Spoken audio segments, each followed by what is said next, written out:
চট্টগ্রামের Dampara police line মাঠে 2004 সালের 2 এপ্রিল দুপুরের পর যখন পুলিশ ও সেনা সদস্যরা অস্ত্রগুলো বের করছিলেন, তখন তারাই হতবাক হচ্ছিলেন। এর আগে কখনোই এ ধরনের অত্যাধুনিক আনকরা অস্ত্র দেখেনি তাদের অনেকেই। 10 ট্রাক অস্ত্রের মধ্যে প্রায় 1300 SMG, 400 rifle, 150 Locket launcher, 12 lakh গুলি এবং 27,000 গ্রেনেড ছিল। ওই দিন বিকেলে ঢাকা থেকে হেলিকপ্টারে উড়ে গিয়ে তখনকার স্বরাষ্ট্র প্রতিমন্ত্রী লুৎফুজ্জামান বাবরও খানিকটা বিস্ময় প্রকাশ করেছিলেন। একই সাথে সাধুবাদ দিয়েছিলেন আইন শৃঙ্খলা রক্ষাকারী বাহিনীকে।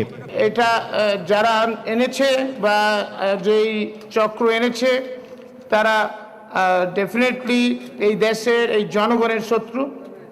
তো আমরা বর্তমান অবস্থাতে এটা অত্যন্ত খুব আর্লি আমাদের জন্য টু কমেন্ট সামথিং।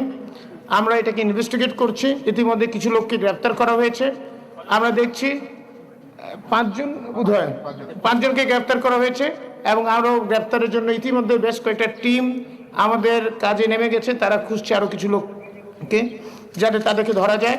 10 বছরের ব্যবধানে সেই লুৎফুজ্জামান বাবর আজ সেই মামলাতেই দণ্ডিত হলেন। 2004 সালের 1 এপ্রিল গভীর রাতে চট্টগ্রামের রাষ্ট্রায়ত্ত ইউরিয়া সার কারখানার ঘাট থেকে ট্রাকে তোলার পর আটক হয় বিশাল এই অস্ত্রের চালান।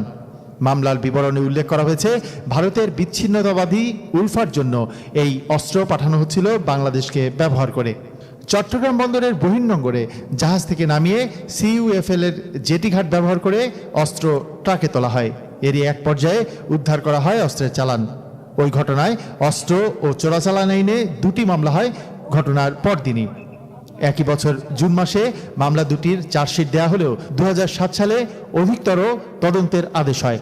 পরে 2011 সালের সেই চার্জশিটে জোট সরকারের শিল্পমন্ত্রী মতিউর রহমান নিজামী, স্বরাষ্ট্র প্রতিমন্ত্রী লুৎফুজ্জামান বাবর ছাড়াও সে সময়ের DGFI ও NSI এর শীর্ষ পর্যায় থেকে শুরু করে মাঠ পর্যায়ের কয়েকজন কর্মকর্তাকে আসামি করা হয়।